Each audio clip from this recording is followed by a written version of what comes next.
সূৰুজমুখী ধাৰাবাহিকখনৰ আহিবলগীয়া এপিছডৰ আজি এটি জেনেৰেল প্ৰমো মুকলি হৈছে।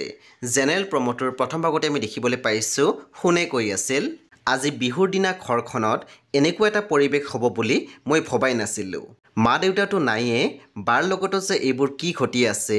তাৰপিছত আমি প্ৰমোত দেখিবলৈ পাইছোঁ ত্ৰিদীপে কৈ আছিল, বেচেৰি পৰীৰ মুখৰ হাঁহি হেৰাই গৈছে। এনেকুৱা লাগিছে কিবা কৰি যদি মই পৰীৰ মুখৰ হাঁহি উভতাই আনিব পাৰিলোহেঁতেন।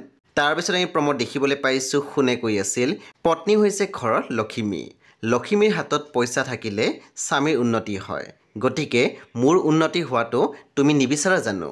তেতিয়া শেৱালিয়ে মাত দিছিল, বিচাৰোঁ। সেই বন্ধু বান্ধৱীসকল, এয়া আছিলে আহিবলগীয়া এপিছডৰ এটি জেনেৰেল প্ৰমোহে। সূৰুজমুখী ধাৰাবাহিকখন আপোনালোকে চাবলৈ পাব প্ৰতি সোমবাৰৰ পৰা শনিবাৰলৈকে নিশা 8 বজাত কেৱল মাত্ৰ ৰং টিভিত। সেই বন্ধু বান্ধৱীসকল, পৰৱৰ্তী আপডেটৰ বাবে আপোনালোকে মোৰ চেনেলটো ছাবস্ক্ৰাইব কৰি কাষত থকা বেল আইকন টিপি দিবলৈ একেবাৰে নাপাহৰিব। আৰু প্লিজ আপোনালোকে মোৰ ভিডিঅ' এটা লাইক কৰি দিব।